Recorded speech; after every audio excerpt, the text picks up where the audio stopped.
Is $1 million a lot of money? Compared to $1 billion? No. Compared to $1? Yes. And so you bringing your personal assumptions about money into a business to business money discussion is very, very dangerous, because it's not about how you feel about money. And honey, we all have a lot of baggage around money. Let's just park that baggage outside of the sales process and have value conversations. And if you have a low option that might work for them, it is your duty to explain to people what they are saying no to on the high end, so that they're going in with eyes wide open. We have certain packages that are about scale, right? That is aggressive, scalable revenue growth. Now, we can scale and right size the same process, but in doing so, we are saying, no, we will not chase squirrels. No, we will not go after that secondary market. No, we will not handle the bigger. We are going to problem solve and be laser focused in this lane. And then let smart people make smart decisions.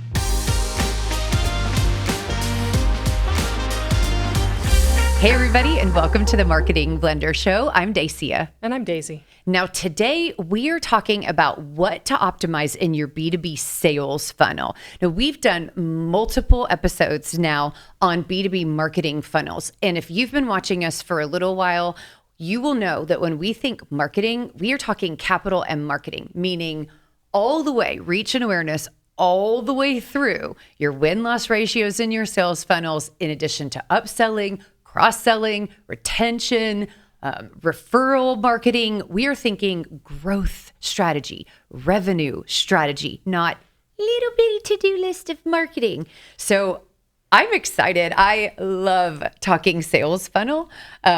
We have a lot to say as marketers, and I believe that is people who study influence for a living about how do you maximize the sales funnel. So I'm just going to have to make sure that I do not chase any squirrels or jump on my soapbox, because I really love this topic. Yes, we're going to keep this episode focused on the B2B sales funnel, which is later stage. Yes. So yes, we'll talk a little bit about how what you're doing earlier impacts that, but we're going to try and keep it on the part of the funnel that's closest to the revenue impact point. I think people would be surprised to hear that from a marketing perspective, this is often, not always, but often where we start with clients when we get into execution.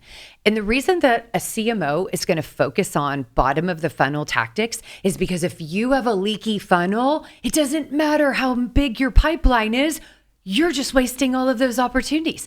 So if we have an opportunity to increase win-loss ratios or size of, wins, average deal size, hello, return on investment, just like that. Yes, and I know you had a client a couple of years ago where just taking feedback about lead quality and improving lead quality of what was coming in, it increased their closing ratio some ridiculous amount. Oh, and it was like millions of dollars of extra revenue just because within a quarter. Fixed. Yes. Yeah, it was, and then that's sustainable because now that's a systematized improvement that they can, share for all new people coming on. And I love this kind of stuff. Yes. Okay. So let's start with, where are some of the places where the bottom of the B2B sales funnel, it gets broken, if you will?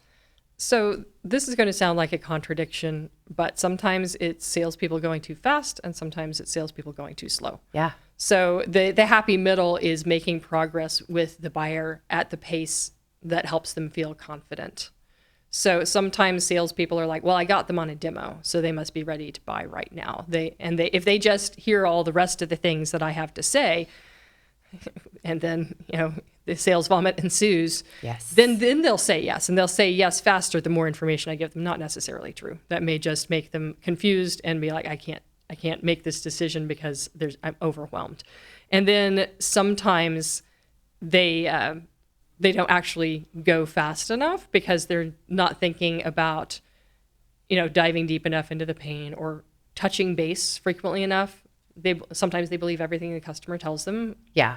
Instead of inquiring about, what's really behind the no decision, or well, I have to talk to my boss or this or that. There's sometimes something else in there they're missing that allows the buyer to slow things down because the buyer has an unspoken fear. Agreed. And, in both of those cases for me, it's about a salesperson getting too stuck in their own head. What do I need to say? What do I need to communicate? How fast do I want to go? How slow do I want to go? What are my assumptions about this? Instead of where is my buyer really? What urgency do they have? What are they really saying? Can I have the discipline to ask appropriate follow-up questions and really making sure that I'm serving them and how they want to make this decision? Because if you switch to a guide role instead of a sales role, it is an absolute game changer. And that paradigm shift is no small thing. Yes. And important that it's a guide role and not a helper role. Yeah, right. Exactly. Trust but verify. Yeah, you are the expert helping them to accomplish their goals or solve their problems. Now, another one, I love that you wrote this one down, throwing out good leads because they're not easy. We do see this. I understand that time is money and everybody wants the path of least resistance. However, I think it's surprising what real urgency sounds like in a sales conversation versus what a salesperson hopes is an easy sale. So when what are some of the symptoms that you see when this comes up? When there's a set of decision makers between the salesperson and the final yes, sometimes they look at that and say, well, this isn't worth it. That's not the person who can sign the check. So why am I spending time? Without understanding that if they have their system set up properly to help the brand champion advocate so that other stakeholders, that can actually be an easier sale. Yes. So I often see that if they're like, well, there's too many steps between here and the yes, so that's not easy.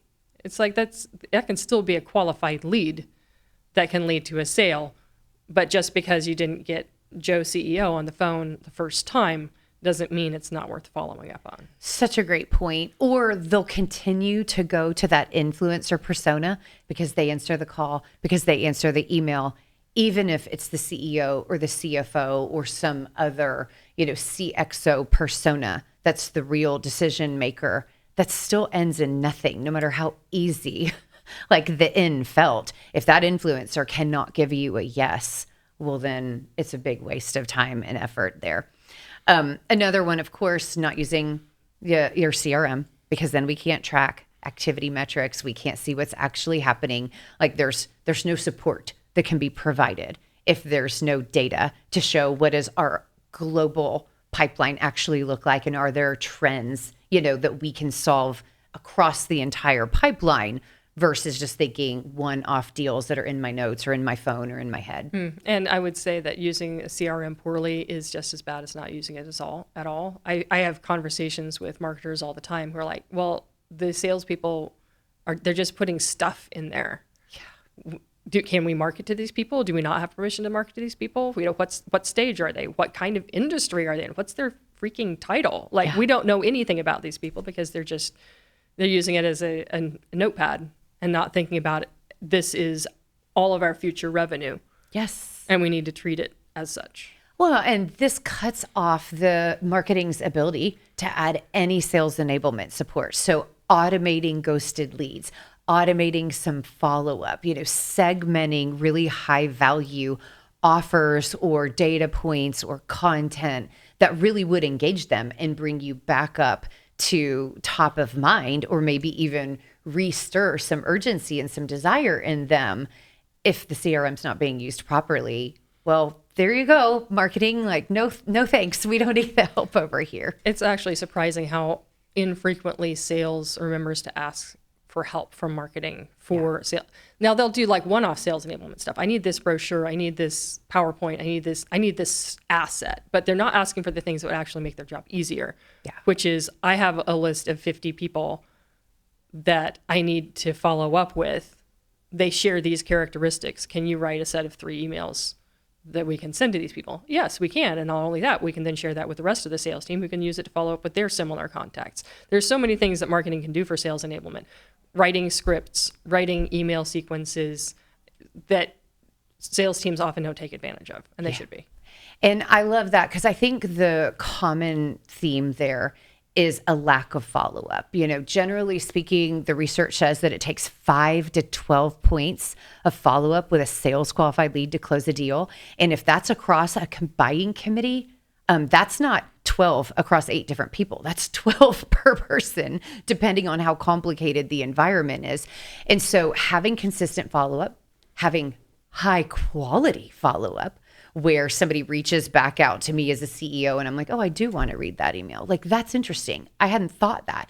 So the art of the subject line, the art of the first sentence, the art of having enough touch points that really progress that prospect through their journey and are repeatable systems, back to your point. So it's not just wasting a salesperson's time, because those live calls can feel so validating, but it's the follow-up that makes the money. So that's true. Yep. Okay. So for the purpose of this conversation, I think we're going to have to go ahead and say, let's just assume marketing did a great job and that these are actually quality leads. We are talking to the right type of companies, the right type of decision makers, and that these are deals that actually could close. So let's start to dive into some standard stages that we can start to formalize and optimize, when we're tracking how does a prospect go through the sales cycle.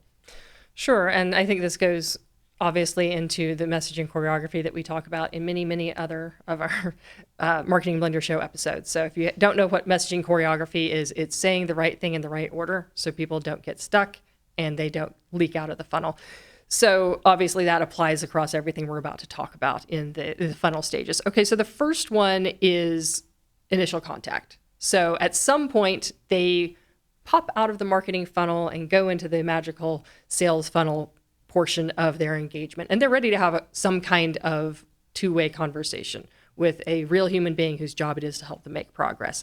That could be you reaching out directly to them. It could be them filling a form out. It really doesn't matter which way it starts, but they're ready for contact with sales.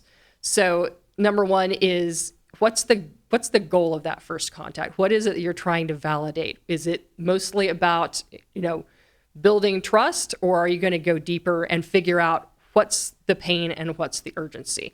So Dacia, since you do lots and lots of sales calls, talk to us about that. This one, I love discovery calls because you can be so good to people on them as long as you're palms up, not trying to manipulate the conversation or force something.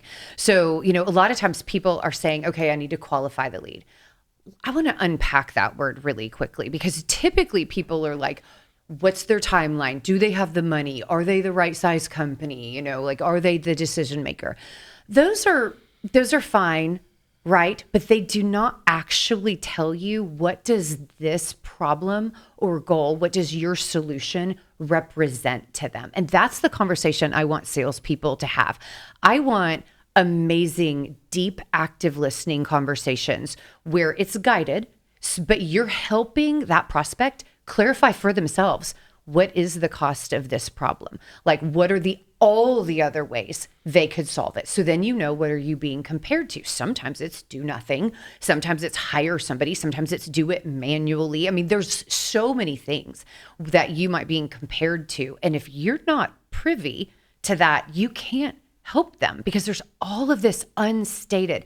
And what I find in a discovery call is creating the space for someone to hear themselves talk and to create absolute clarity on what priority this really does have in their business, in their to-do list, in their task, and in the value for their business is astonishingly powerful. But they have to go through that journey. And so it's your job to guide them. So my favorite thing to say is, have they acknowledged emotional pain around this?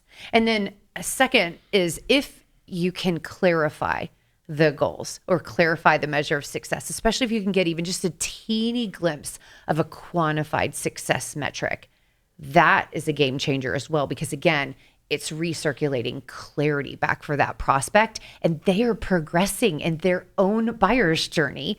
And you were the one that helped them do that. And so I want to hear that urgency, but I really want real human to human connection. And if they are not qualified, tell them the truth. Tell them why. Say, do you mind if I share some insights based on what I've heard with you and give you some recommendations? Like, and I'm gonna stop. I'm gonna give one final tip because I love this stuff. But too often, salespeople have been trained like find out when they want to make a decision. Okay, they might not know. Like some people are like, okay, I want to make a decision this month. Great, very exciting. But why? If they want to make a decision this month, there is high urgency. And if you just were like, oh, good, yay, like you just missed out on a huge opportunity to really connect and understand that. And you may or may not be setting operations up for success if you don't understand that urgency. The other is I've heard prospects numerous times say, we're really not in a hurry. This is just a fact finding and we're just trying to get our feet up under us and figure out, and this is probably in next year. But then when they hear themselves reflect back on what it's costing them to stay in that problem, it's amazing how that will move a timeline depending on, like what they hear themselves say. So I will stop now, but I just love these first calls because servant leadership is just such a winning game and it can be just so enjoyable for both parties if this is done beautifully. I would say also if somebody's saying, let's start right away and they don't want to go through the discussion process, also, they're going to go with anybody who will say yes to them starting right away. And they may just be like, oh, well, this one, they said we could start away right, and they're charging less. So are you really making sure that they're committed to working with you? Is there a reason for that other than availability? Such a good one. I've learned this one the hard way so many times because you just want to say, oh, it's because we're amazing and they've done all the research and they know that and they can make a quick decision. No, that is a red flag. Like that kind of pants on fire urgency does not usually end well. Oh, good For sure. one. Now, not every initial call you have is with the person who can actually say yes. And I've had this one where I was told, oh, yes, I'm in charge of this. And then, 3 weeks into building everything, here's your custom proposal. Okay, well, I need to run it by these 3 people. Yes. Oh, the ones I asked to make sure were on the initial calls so we could, now they appear. So that's not a good one. There is no such thing as a silent partner, ever. If there's a partner, they are not silent, ever. There is no such thing as an uninvolved end user because they could be snipers. So if the decision maker is not the one using it, that will be your technical validation point. And so while they're not the decision maker, back to the buying committee that you love to talk about, you've got to arm that decision maker with what to expect and how to navigate, all of these mini approvals to build consensus for them. And otherwise, you just got a tire kicker. People just influencers have a tendency to be nervous, right? Because that's their reputation on the line when they bring a recommendation. Do everything that you can to absorb that responsibility and get in front of the decision maker. And the final thing I will say is when you finally do, don't take anything for granted about what you said on the first one. Always recap and go back to those urgency questions.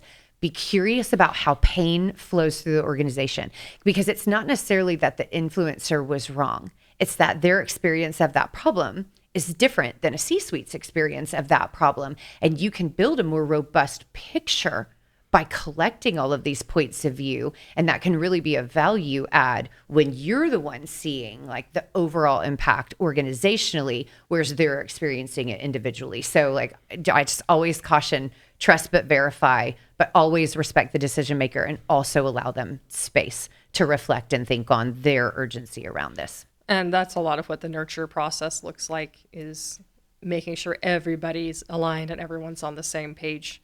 So when you get people into a demo or a consultation, what is that process? So it totally depends on who you're talking to, right? Like if you have a C-suite, you've got to make some assumptions. And if you don't have them, ask, right? What are you wanting to get out of the demo? If they literally want a super fast demo, like I want to see it, I want to think it's not scary, I want to get a sense, and I want to just listen and see if my gut tells me you're the real deal. Okay, well then that better be a 5-minute demo, not the 65-minute super technical deep dive on how you figured out all of this amazing thing, So, but if you have a technical person, like an engineering personality or an engineer by trade, no matter what their role is, oh yeah, like you better choreograph the order of that demo and then be really intentional about guiding that person and giving them the space to really feel confident. But I mean, it better be orchestrated, not just, let's just share my screen and go through whatever's off the top of my head. I think another important thing to keep in mind is who are they going to show the demo to? Because everything's recorded these days. And that's often one of the things that they want to take and show to the other stakeholders. So you got to embed that buyer committee message into what you're showing. From the start. So making sure you understand who else is going to be consuming that after the fact is important. Oh my gosh, and then absolutely. What's the next step? Does your demo have a clear call to action? Not just, hey, what'd you think? Exactly. And I love to see next steps on both parties, right? So I want to see a salesperson taking ownership because they've done this so many times, saying, okay, on your side, you're going to need to work through building consensus around A, B, and C, right? Like, so go through, gather your questions, talk these components out. And on my side, I'm going to deliver this and we're going to schedule a meeting and this will be the agenda. Like, I want to see a really elegant, and prepared assumptions about next steps on both parties where we come together. And again, it equals progress for the buyer, not for the seller. And it's so confidence inducing. Like if you can say to a prospect, here's how here's some questions I recommend going through with your team, whether they're around return on investment or usability or change management, but, give them some really great tips, like set their agenda on the side, and then exactly where you're going to follow up. And then the other thing I would say in regards to next steps, book it, put it on the calendar if you can, even if it's like, okay, well, why don't we go ahead and book that call, even if it's for a month out, like I'll check in with you to make sure that date still works when we get closer. But if in any way, shape, or form possible, put a time-bound, agreed upon thing on the calendar, even if it's I'll meet you in email by 2 p.m. on Thursday, or, let's book a call for next Monday or something. I want to see real concrete next steps that both parties are excited about. And of course, one of the next steps is usually a proposal. There's a lot of controversy in the B2B sales world around, do you always present proposals live, or is it okay to send one? Yeah.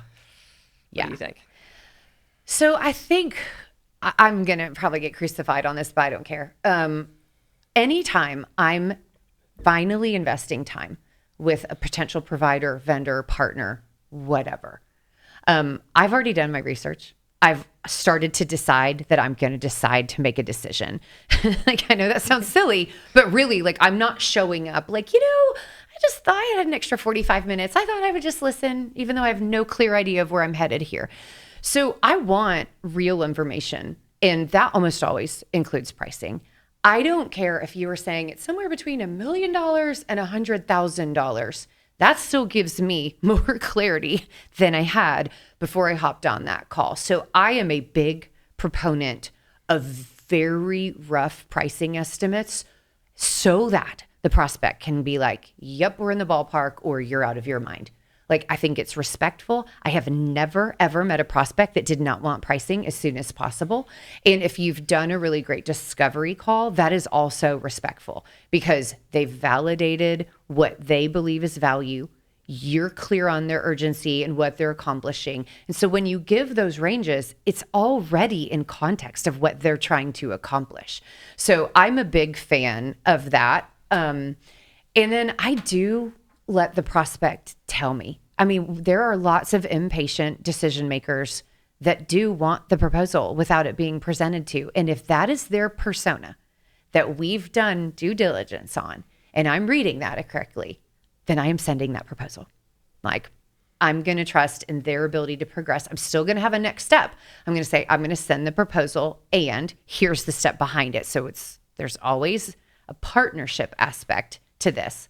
But yeah, I mean, sometimes engineering personalities, they want time to go, okay, do I understand that? What am I looking at? Like, So sometimes that's just how they think, and sending it ahead of time is beneficial. So that's my point of view. I know there's a lot of people that love to delay pricing because they think it can jack up the overall cost. I feel like that's manipulation. So, and some people are just afraid to have that because it can be a no.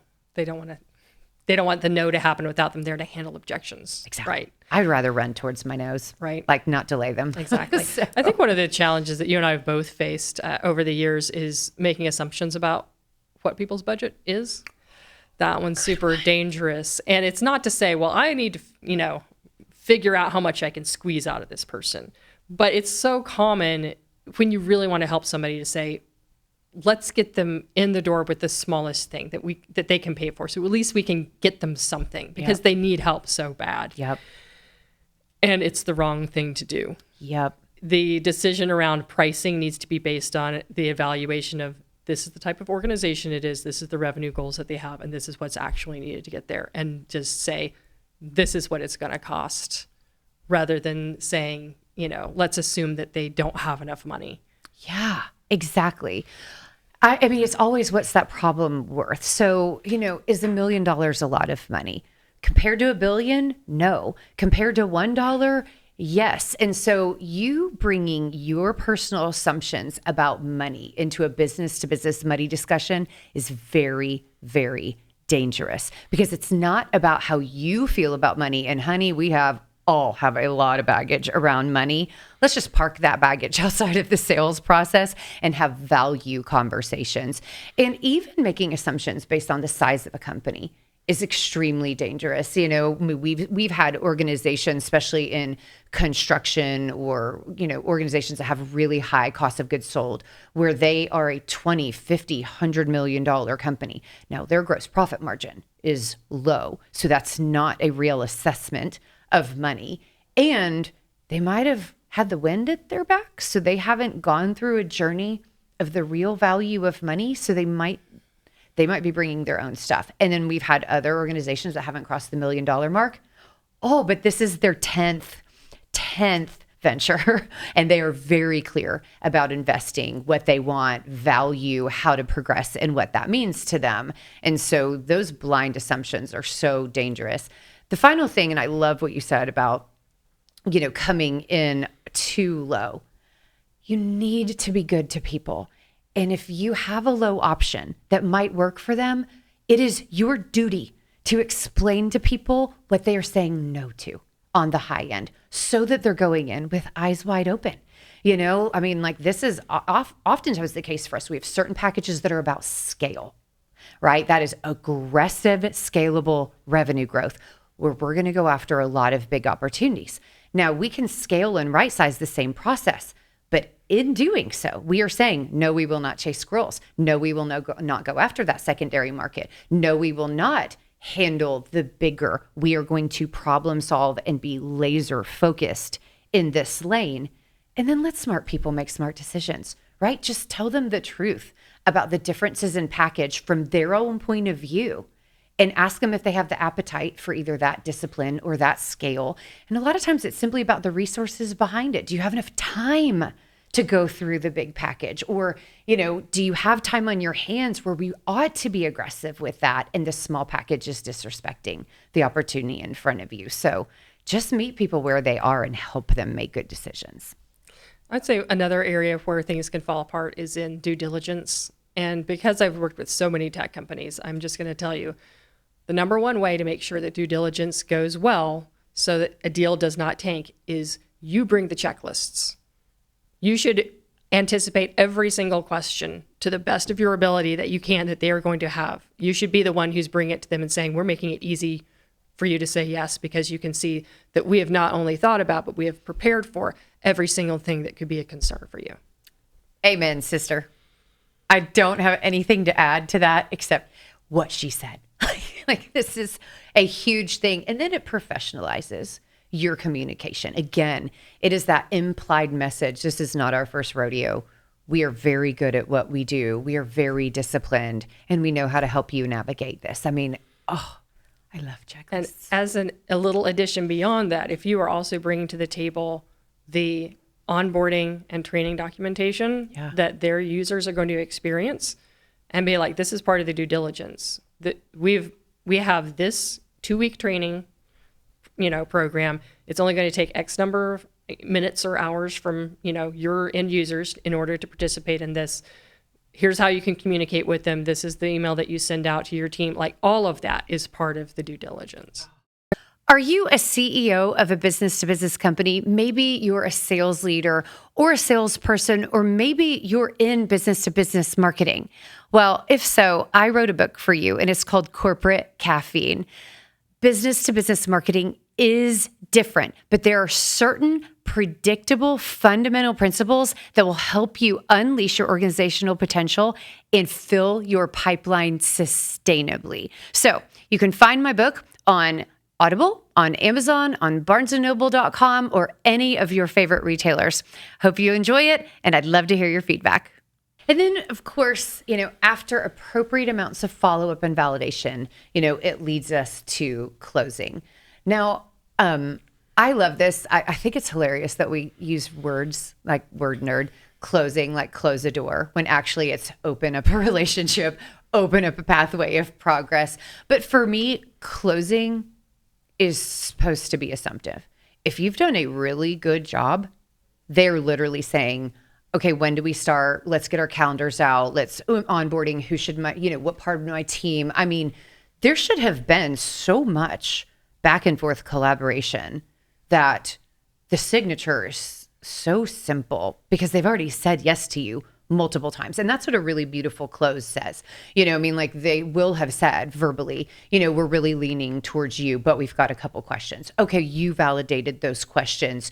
I think we've decided we're going to make a decision next week. Okay, yes, let's hop on another call. Like so many yeses that you partnered on, that final one really is the beginning of the relationship. They should not be hearing anything they have not heard before. And they should not be hearing questions like, do I want to move forward that they have not heard before. Right. And then the mirror, teach, prove, sell, messaging, choreography. Sell is just reinforce what they already know to remove fear. Exactly.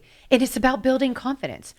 At a closing call, the goal is that they have a confidence and excitement about getting started. Because if they don't, you didn't do your job and you're setting operations up for failure. That's very true. Yep. So this is going to be a long episode, but we're not done yet. We're going to look at diagnosing areas for optimization in your B2B sales funnel. Yep.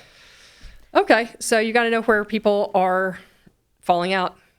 Where are people falling out of your funnel, and are they doing it for the right reason or the wrong reason? Because if people are actually being weeded out properly at the top of your funnel, it's not bad that they're leaving. It's bye-bye. Thanks for not wasting my time.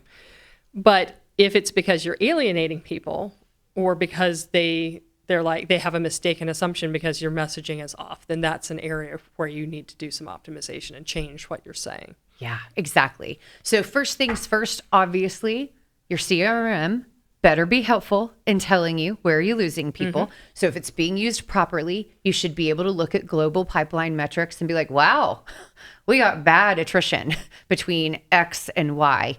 Let's go fix that.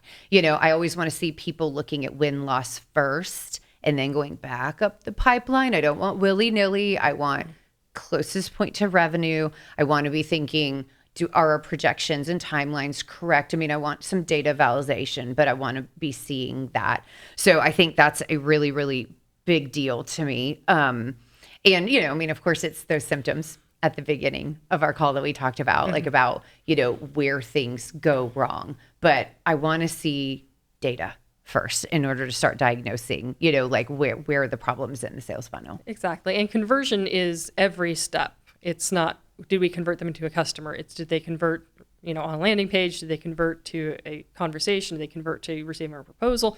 All of the steps are conversion. So making sure you've named every conversion point and you're tracking them is important. Now, not every organization knows what they should be aiming for. No. It's very common for me to ask a company even what their closing ratio is, and they're like, we don't know. Yeah. Got to start somewhere. So putting in some benchmarks that you can aim for, and then you may need to adjust them 6 months down the road. Completely. And that's okay, but at least now you know what you're measuring against. And if you have to guess low. And then exactly like you said, okay, so the low number is our benchmark. God forbid if you have a closing ratio of only 20% or worse. Okay, name 20% and then watch the numbers. Like, are you hitting more than 20, less than 20? But start somewhere. Now, real quick, if you're struggling with this mapping the buyer's journey and the sales mapping, I do encourage you go either look at the chapter in sales mapping on Corporate Caffeine. There's an audio version here on YouTube as well as Audible and Amazon and all of those things. But if you really are like, wow, I really don't have a healthy sense of the buyer's journey, take a moment to go through that process and document what your buyers need in order to make progress. And that alone can dramatically help you to diagnose where are you losing people. And I would say one of the other things I often hear is, well, our sales cycle is too long for us to be able to tell. Nope. Completely agree. Harder, but not something you can just say, well, we can't. We don't know. We can't tell.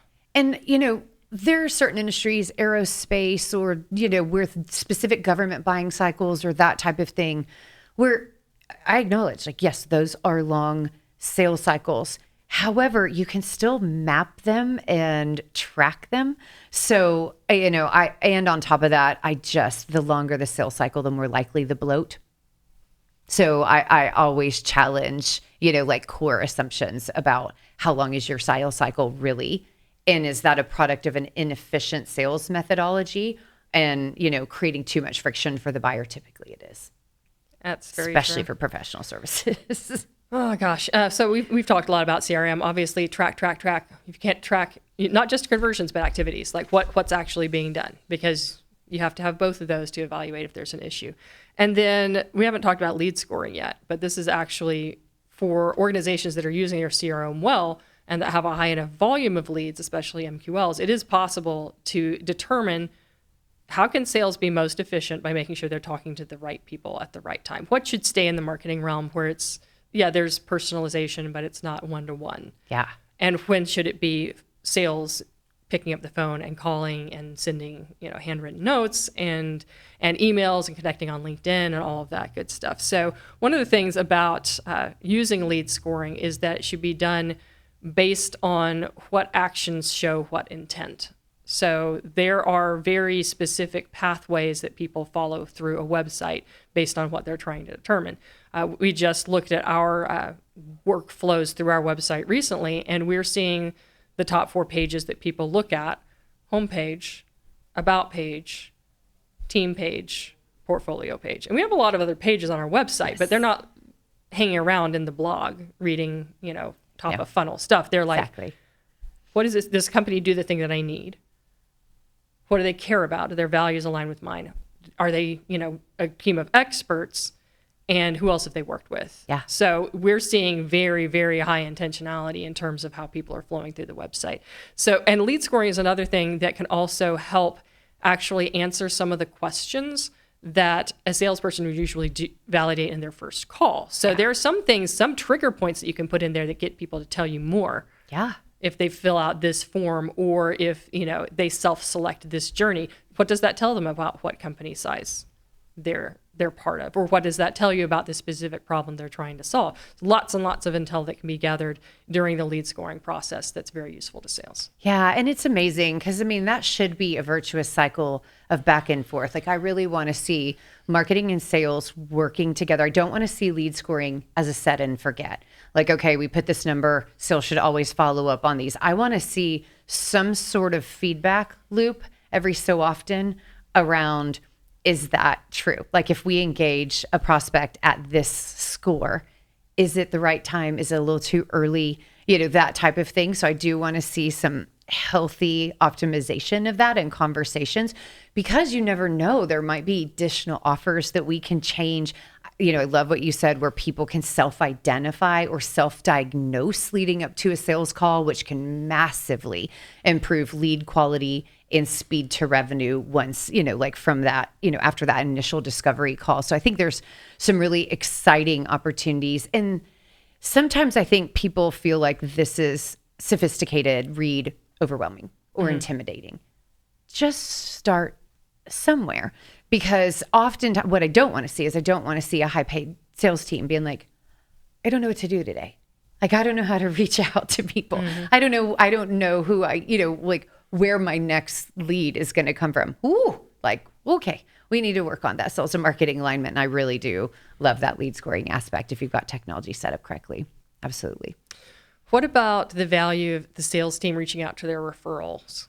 Oh, so it goes back to the activity metrics and the assumptions about leads, but I really can't stand when people just take referrals for granted. Like, thanks, buddy. Yay, we got a lot of referrals this month. Like, it should be so intentional. Those referral partners are referring you for very specific reasons and at a specific pace or cadence. Why not support and love on those relationships? Like, reward those relationships with follow-up or acknowledgement or resources or anything. And so in addition to lead scoring, depending on the business model, I do want to see some clarity from sales leadership on some expectations around what is the sales enablement role, including on referrals or any other lead sources, but especially if they're coming through a human, source of influence. Absolutely. And I know both you and I are fans of lean selling, which is about plenty of touches, but only the ones that help people make progress forward. Yes. How many obstacles can I remove from this person's pathway on their way to a decision, whether it's a yes or a no? And what am I doing that's actually cluttering up my own sales journey? Yeah. So, yeah, absolutely. Helping buyers make the right decision faster, whether it's a yes decision or no decision, is one of the best ways to optimize your sales funnel so your team is not wasting time. Completely. And I think, one of the final things I want to wrap up on this for you guys is that this is frustrating to sales too, not just leadership, not just sales management, that we're not hitting our leads or, our activity metrics or, God forbid, our revenue goals. But salespeople have to have a game mentality. They have to have belief in what they're doing. And it is exhausting not knowing what to say, not, just following up with being ghosted again, where, your motivation, your confidence, and your excitement is being eroded. And so the kind of things that we're talking about are actually incredible for culture and incredible for intrinsic motivation, because this allows a salesperson to truly be good to people no matter what the outcome is. And that's real mastery, and that's real career progress and satisfaction. And ironically, goals have a tendency to be, this has a tendency to produce goal achieving outcomes. So it does. Yep. So that was a lot about sales funnel. I know. I love sales. I can't help it. I think it's just a worthy endeavor of people partnering to create more value together. I just love it. So thank you guys so much. We would love to hear your specific examples. We do have other episodes on both the B2B marketing funnel at whole, but then we also have some additional really great episodes on sales and marketing alignment and how marketing can maximize sales outcomes and sales effectiveness. So definitely hit that subscribe button, because then you'll get notified of all of our different episodes. And go ahead, take a peek through some of our library of things, and we'd love to hear what you have to say. Onward and upward, you guys. Bye-bye.